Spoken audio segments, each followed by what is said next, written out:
Hey guys, and welcome to another Word on a Wednesday. It's a new year, and as of yesterday, it's a new lockdown. So that must mean it's a good time for a resurgence of our Word on Wednesday series. I didn't want to start this video by saying Happy New Year because I don't really know where you're at or how you found 2020. I know for some of you it was a great year.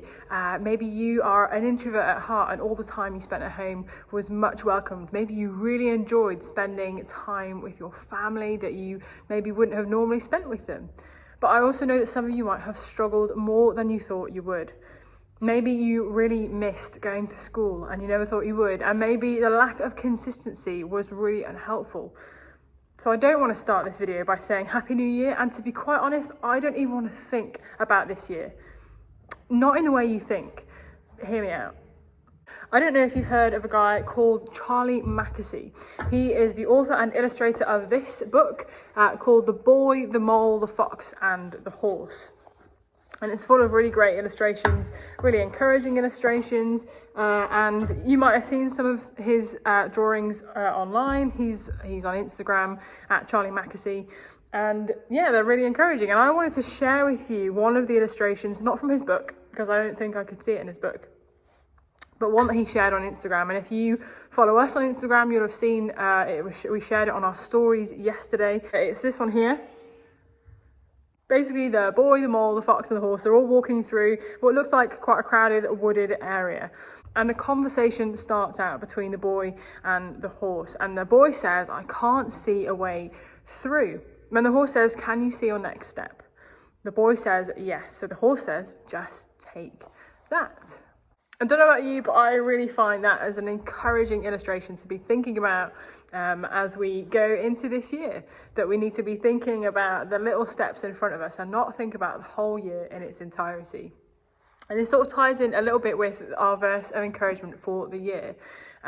You might not be aware, maybe you are aware. In Nailsy Baptist Church, we have a verse of encouragement for the year, which is basically a verse out of the Bible that we just particularly look at for encouragement throughout the year. It's good to look at the entire Bible for encouragement, of course, but this is a verse that we pray into and we feel is really pertinent for this year. And so last year's verse was from Hebrews.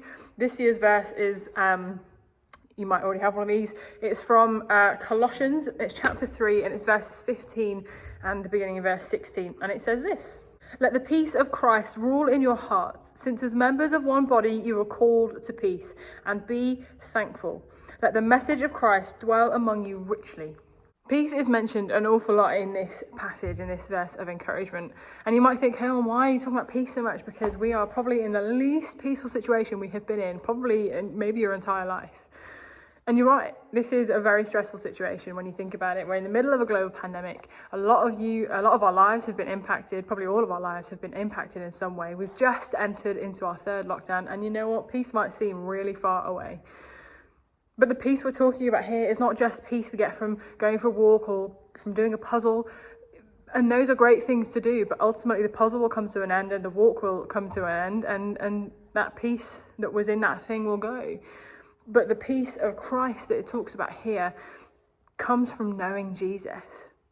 And it also talks about the message of Christ and letting the message of Christ dwell in us richly, to live in us. And the message of Christ is simple. It's love, it's life, and it's light. That is the message of Christ. And we need to let those dwell in us, let that live in us and be part of us. It also says in this verse of encouragement to be thankful. Now, the Message version of this passage uses the phrase to cultivate thankfulness. And that's a big word, but it's actually really simple. Cultivating simply means to acquire or develop something, specifically a skill. What we want to do here is to develop thankfulness. And in a time where it can be really easy to just scrape through life, scrape through lockdown, just get through it, we can do this. It can be really easy to just forget about thankfulness and to forget to be thankful for things. But if we can cultivate thankfulness in this season and make it part of our way of living, then that's one way that we can take each day as it comes. So I have a challenge for you, and that is to be thankful. And not just in the general sense that you can be if you want, that's great. But I mean intentionally thankful. Every morning and every night, I want you to think about 5 things that you're thankful for. Before you look at your phone in the morning, before you brush your teeth even, or maybe even while you're brushing your teeth, I want you to think about 5 things that you are thankful for. And maybe that's going to be difficult at first. Maybe you can just start with 1 or 3 things, or 2 things, or whatever number you want.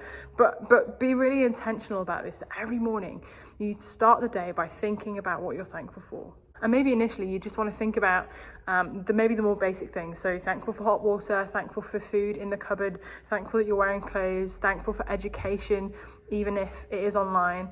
And maybe over time there can be more in depth or more in detail things. And the same thing when you go to bed. Before you go to sleep, before you shut your eyes, think about 5 things that you are thankful for, things that maybe have happened during the day. This is a really great way to start your day and end your day. It starts you off, it shifts your perspective in a really big way. And to be honest, it won't do any harm to your mental health. And if anything, it'll probably help your mental health quite a lot. So let's start cultivating thankfulness this year. And remember to take each day as it comes. It is appropriate in some occasions to be thinking about the future and to be thinking about what's going to happen at the end of the year, or, for those of you going to university, thinking about things like, how you're going to go view university. And there is a time to think about those things. And if you're someone that gets overwhelmed, or maybe you're getting anxious just thinking about this year and what might happen, what might not happen, and all the possibilities and all the things that might be changing, just focus on today. Just focus on what you're thankful for in this moment today. 2021 might be a bit of a bizarre year for sure, but what is certain is that we have the peace of Christ available to us, and the hope and the message of love through him. So hold on to that hope, hold on to that peace, and know that we are for you and we are behind you 100%. Have a really great week, guys, and we'll catch you again next time.